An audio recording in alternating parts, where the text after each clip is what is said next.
Artigo 39. O artigo 39 e o artigo 3º são muito parecidos, esses dois. Esse. Esse vem das televisões internacionais que remetem dinheiro para fora. Então, por exemplo,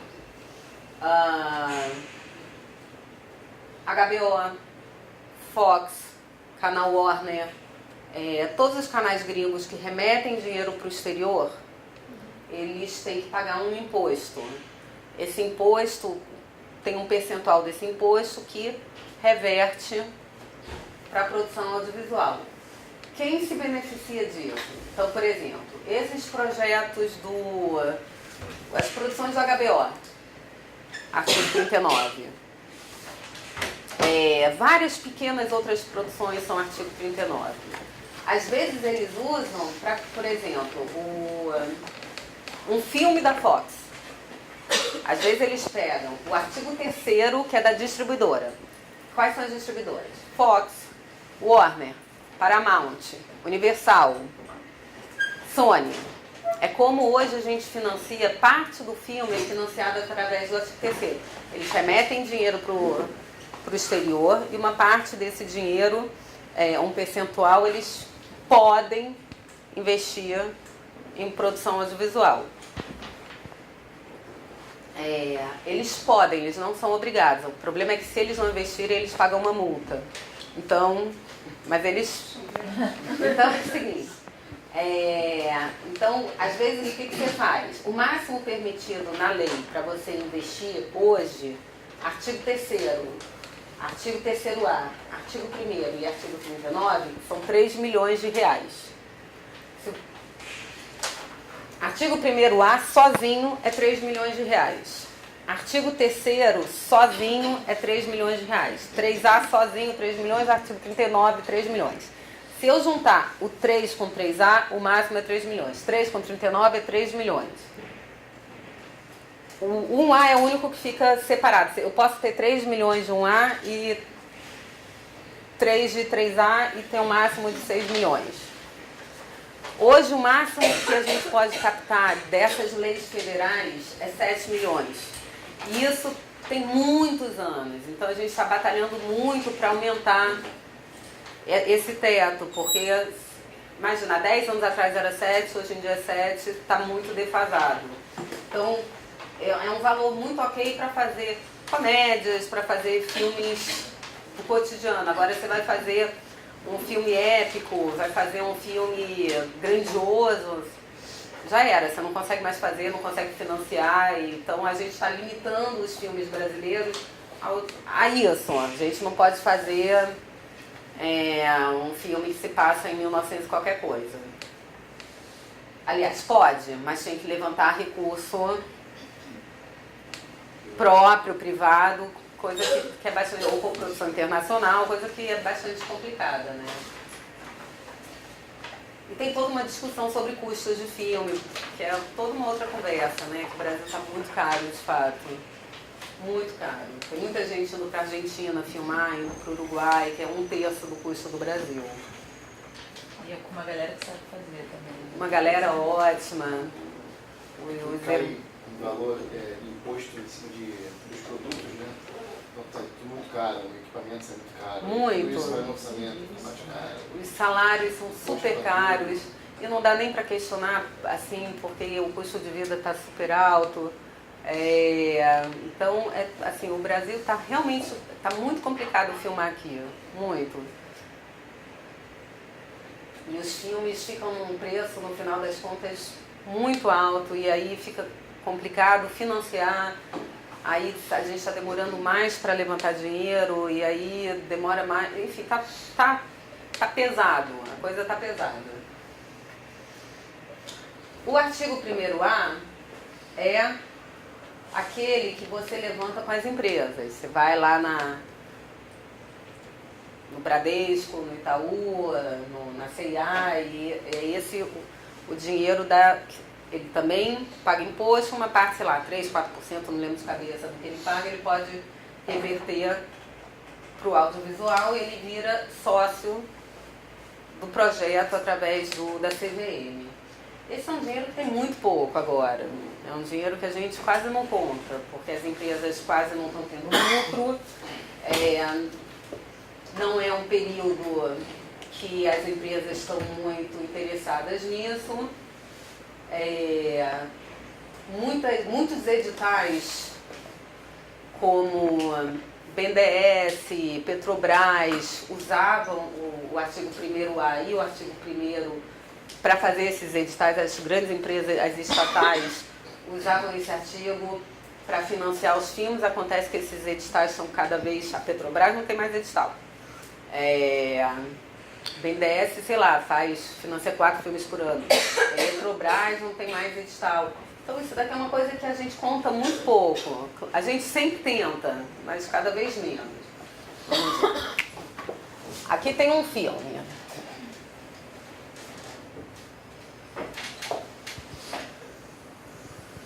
Então, eu dei um pedaço do filme aqui, sei lá, 30%, para o distribuidor, que é o cara que me financiou via artigo 3º, tá? Aí eu dei, sei lá, mais... Ok, tá horrível isso. Não sou boa disso, calma aí. 30% é quanto? Isso, é 30%, ok. 30% para o distribuidor. Aí tem mais uns 30% para o fundo setorial. Aí eu tenho mais 20% para a Globo Filmes. 30, 60, 80. Aí eu tenho mais 5% para atores, roteiristas e o diretor. Você dá uma participação do filme para as pessoas, para os artísticos. Aí você tem, sei lá, um coprodutor qualquer. Um sócio que está te ajudando a financiar, está te ajudando, sei lá, que tem 10%. 30, 60, 80, 85, 95. Você fica 5% do filme, que é uma coisa assim...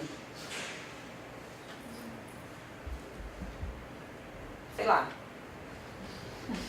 Triste. Pois é, isso para ter todos... Isso para ter todos os riscos, por toda a eternidade, ter a Ancine aqui na tua jugular, fazer prestação de contas do filme todo. Então, assim, para financiar, você tem que financiar de uma forma que vale a pena também para você, não é só fazer o filme. Quer dizer, tem filmes que a gente faz, vou fazer porque eu preciso fazer. Normalmente é o primeiro. Eu preciso fazer, dane-se. Ou então tem filmes que é sonho da nossa vida, que a gente tem sonhos também. Eu quero fazer, o documentário da Cássia. O documentário da Cássia, seja o que Deus quiser, vamos embora, vamos fazer de qualquer jeito. Perdi dinheiro à beça, tá tudo certo, porque era muito difícil fazer, porque ninguém queria botar dinheiro na Cássia. Louca, drogada, lésbica e tal, então vamos embora, mas tem isso, tem os sonhos também. Agora, o negócio em si tem que ser muito pensado. Essa relação com a distribuição, você pode falar só um pouquinho melhor? Assim, Falo. Porque o artigo 3º relaciona-se com a distribuição também, né? Sim. Quando você não faz uso do artigo, como é que você chega nessa distribuição, entendeu? É quase impossível, né? Não. Você pode chegar na distribuidora e ela só distribui o filme. E aí, mas é um valor... A distribuidora sempre vai ter uma comissão de distribuição, que pode variar, sei lá, ela pode ter 10% a 30%. Se ela não está entrando com nenhum investimento, se é só o serviço de distribuição, sei lá, Downtown, que é uma distribuidora brasileira. As distribuidoras brasileiras são Downtown, Paris, Imagem, H2O e tem mais algumas brasileiras. Depois eu posso passar para vocês. Então, é um serviço de produção. Não tem risco para a distribuidora. Ela só vai fazer o serviço de marcar as salas, negociar com os exibidores, fazer o plano de marketing. Mas quem vai pagar o lançamento, o P&A, que é caro, né? O P&A é o custo de lançamento do filme. O P&A é, sei lá, pode custar R$200 mil para um filme como, sei lá, o Casa Grande. Vocês viram Casa Grande? Casa Grande, o P&A foi 200 mil. O Minha Mãe é uma Peça foi 4,5 milhões. Então, quem paga isso? Né? Às vezes é a distribuidora, quase sempre, às vezes é o produtor. Então, aqui o produtor pagou. Muito possivelmente aqui quem pagou foi a distribuidora. Ela não pagou, ela adiantou, porque o primeiro dinheiro que entra é dela, é para devolver para ela esse dinheiro. Entendeu? E aí depois de recuperar desse dinheiro da distribuição, aí os sócios começam a receber a sua parte. Mas assim, você pode, olha, não, só quero que você distribua, eles adoram, imagina. Eles precisam de produto, sempre. Bom, no caso da televisão, a gente falou de financiamento de filmes super superficialmente. Se vocês quiserem que eu me aprofunde, gente, vocês falam, tá? Vocês que vão dizendo que eu não sei o que vocês dão aqui. No caso da televisão, o que tem acontecido? A gente tem feito muito via fundo setorial. Eu chego com um projeto já com um orçamento que o fundo setorial vai cobrir. Então, sei lá, As Canalhas, a primeira temporada custava, sei lá, R$300 mil, 250, eu não lembro de cabeça. Então, eu já entrei no fundo setorial de forma que o fundo setorial cobrisse o valor do investimento. Se fosse um valor maior, tem canais que estão bancando sério. Teve uma temporada das Canalhas que o canal bancou. Foi 100% bancado por eles, mas isso é bem difícil isso acontecer. E às vezes é um projeto muito grande, sei lá, o projeto é muito grandioso, você tem que juntar artigo 1º com fundo setorial, ou fundo setorial com o artigo 39. É uma mistura também de fontes de financiamento. A vantagem, gente, que a gente tem quando a gente usa, isso é bem importante, a vantagem que a gente tem quando a gente usa esses artigos, quando a gente usa fundo setorial, é o seguinte: a propriedade fica sendo do produtor, obrigatoriamente de acordo com as leis vigentes. Ou seja, quando a gente é contratado para fazer, chega o canal e contrata a gente para fazer, a gente está fazendo um serviço de produção. A gente vai lá, ganha uma caixinha e acabou. O que a gente tem no final das contas? Assim, 20 anos se passaram. O que eu tenho? O que eu tenho são as coisas que eu fiz. O que meus filhos vão ficar? Meus filhos vão ficar com os direitos, com a propriedade intelectual das coisas que eu produzia. Isso na verdade, a biblioteca, o que os gringos chamam de library. Quando uma empresa é vendida para outra empresa, o que eles estão vendendo são os produtos deles. Então, essa é a coisa mais importante que a gente tem na nossa vida. E é a coisa mais importante da gente preservar, e é o que a gente mais tem que batalhar para ficar com isso. E é muito complicado com a televisão, porque às vezes a gente chega com uma ideia para a TV, e a TV vai financiar, ela quer ficar com os direitos todos para ela, porque ela vai financiar, então, gostei da tua ideia, me dá. Eu financio, é meu, eu te dou um dinheiro. Isso é super normal acontecer. Só que se a gente financiar com o dinheiro público, eles não podem ficar com esses direitos. O direito tem que ficar com a produtora. Então, isso é muito precioso para a gente. E eles ficam com... O canal que vai financiar fica com esses direitos, não é porque eles são... Quer dizer, é também. Porque eles... Não é porque eles são escrotos, é também. Mas assim, são regras, né? Eu estou bancando, então é meu. Estou comprando.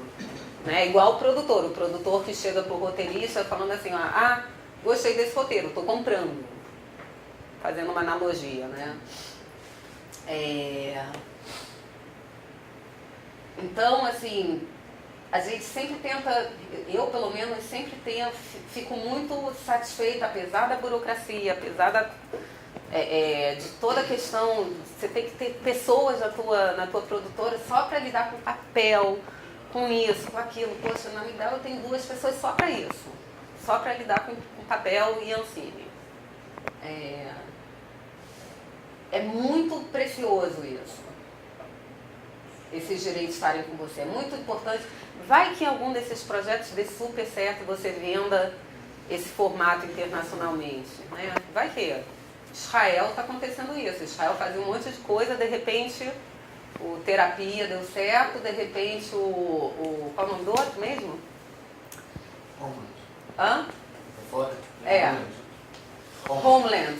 E agora Israel virou o maior fornecedor de formato, né, do mundo, né? Israel, sei lá qual outro país, Dinamarca, sei lá. Então, assim, eles só podem vender porque é deles. Se eles tivessem vendido os direitos para a TV, isso não teria acontecido, né? Oi. Quando tem o caso do Ashkenaz, por exemplo, que a primeira foi fundo setorial, então os direitos patrimoniais eram da Migdal, e a segunda foi financiada pelo GNT. Como é que foi a questão do direito? Uma confusão. Uma confusão. A primeira, os direitos patrimoniais são meus. A segunda temporada, eles bancaram, mas eles precisavam cumprir cota externa. Então, os direitos patrimoniais são meus. A terceira, eles bancaram, mas eles não precisavam cumprir cota.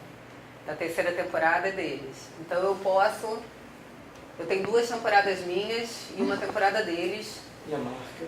A marca é minha. Sempre. Então, mas pra mim, ótimo, beleza. E tô negociando lá fora pra ver, vai que, né? Sei lá, vai que. Mas é isso. É o que a gente tem de mais importante, né? No final das contas, eu acho. Não é a nossa taxa. Quer dizer, a taxa também. Isso é uma coisa, assim, que cada vez está mais aquecida, a parte da coprodução, né? Se você tem desejo de sair daqui, desse mercado, de fazer coisas para fora, as coproduções internacionais, é todo mundo novo que eu não vou nem me aprofundar. Mas projetos focados para o mercado internacional ou projetos mais de cunho artístico. Isso aqui é muito legal, as coproduções internacionais. O Brasil tem acordos de coprodução, contratos bilaterais com um monte de países. Inglaterra, Canadá, Alemanha, países da América Latina, praticamente todos, aliás todos. E o tempo todo são lançados editais entre 2 países. Então, você faz assim, o edital é Brasil-Argentina, você coloca num edital para ver, você encontra um país argentino, uma produtora argentina, e você lança, assim, você faz uma parceria e entra no edital. Brasil-Portugal, o tempo inteiro, assim, tem coisas sendo estimuladas nesse aspecto. Estava conversando com o pessoal da Fox, tem a Patrícia, que é presidente da Fox, é uma pessoa que eu gosto muito. Ela estava explicando que quando alguém vai lançar nos Estados Unidos, o distribuidor tem que negociar com cada exibidor a colocação do seu filme. E é muito duro, porque você está negociando o seu filme com não sei mais quantos filmes super duros, super competitivos. O exibidor, só que você liga para cada exibidor, você liga para o diretor de programação de cada cadeia. Nos Estados Unidos, você liga para 4 ou 5 grandes cadeias. No Brasil, você liga para 180. É mesmo? Porque tem um monte no interior, no sul, no nordeste, você tem um monte de monoplex, cinemas de 2 salas, o cara que tem um multiplex que é só um, ele não tem vários. Que é uma loucura. Imagina cada filme que você vai lançar, você ligar para 180 pessoas. Então são equipes, eles trabalham pra caramba, cara. A gente reclama, mas eles trabalham muito também.